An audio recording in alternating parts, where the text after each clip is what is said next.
জীবন সবসময় আপনার আমার পছন্দ মতো চলে না। কখনো পরিস্থিতি কঠিন হয়, কখনো মানুষ বদলে যায়। আবার কখনো আমাদের স্বপ্নগুলো ধাক্কা খায় বাস্তবতার সঙ্গে। এমন সময় মানিয়ে নেওয়াই হয় আমাদের একমাত্র পথ। হ্যালো এভরিওয়ান, আসসালামু আলাইকুম। সবাই কেমন আছেন? আশা করি সবাই ভালো আছেন। আলহামদুলিল্লাহ, আমিও ভালো আছি। প্রতিদিনের ব্যস্তময় সময়ে নতুন আরেকটি ব্লগে আপনাদের স্বাগতম। আশা করি আমার প্রচেষ্টা আপনাদের মনে একটু জায়গা করতে পেরেছে।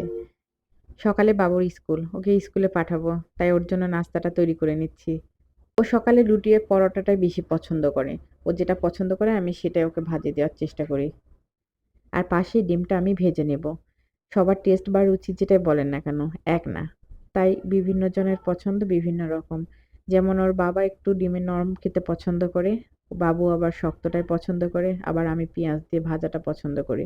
যার যেমন চয়েস আমি সেভাবে করার চেষ্টা করি। ও মাঝে মাঝে টিফিনটাও নিয়ে যায়। বাবুকে নাস্তা করিয়ে স্কুলে পাঠালাম। মেয়ে তার ভাইকে স্কুলে বিদায় করে দিচ্ছে।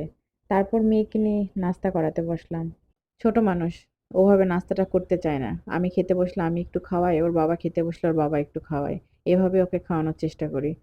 আর তারপর ওর বাবার জন্য খাবারটা রেডি করে দিলাম। আজ আমি দুপুরে রান্না করব সবজি দিয়ে মাছ। যা বলছিলাম, মানিয়ে নেওয়া শুধু ধৈর্যের পরিচয় না, বরং জীবনের সঙ্গে তাল মিলিয়ে চলার এক চরম দৃষ্টান্ত। অনেকেই ভাবে মানিয়ে নেওয়া মানে সবকিছু মেনে নেওয়া, কিন্তু আসলে পক্ষে এটি সঠিক না।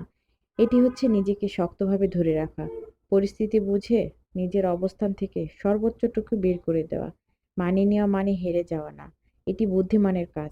কথায় আছে না, বাস্তবতা যতই কঠিন হোক, মানিয়ে নিতে পারলেই জীবন সুন্দর। এই তো রান্নাটা আমি শুরু করে দিয়েছি। রান্নাতে সবজি যেহেতু ওরা কেউ খায় না, আলু দিলেই একটু খেতে চায়। কিন্তু কি বলেন তো, আমি আজকে আলু দিতেই ভুলে গেছি।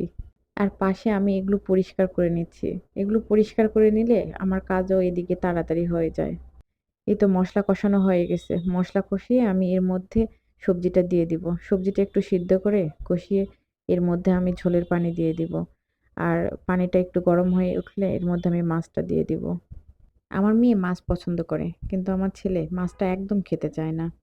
সেই জন্য আমি ওকে রুটিন করে দিয়েছি। একদিন ওকে মাছ দিই, একদিন মাংস দিই, আর মাঝখানে একদিন ডাল দিই।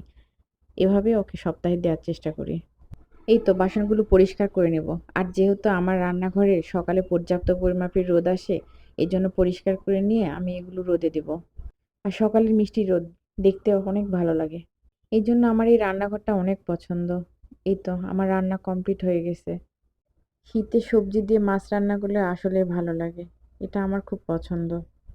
এইদিকে ঘরগুলো গুছিয়ে নেব। যেহেতু এক রুমে বাবুদেরকে নিয়ে ঘুমাই, তাই এই ঘর তেমন নোংরা হয় না।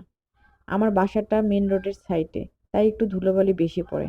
একদিন পরিষ্কার না করলে মনে হয় কতদিন থেকে পরিষ্কার করিনি। আর বাসাতে না থাকলে কি বলবো, এত নোংরা হয়, মনে হয় কোথাও বেড়াতে না যাই।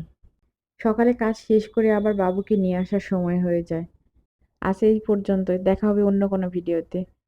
আমার ভিডিওটি বেশি বেশি শেয়ার করবেন। আসসালামু আলাইকুম।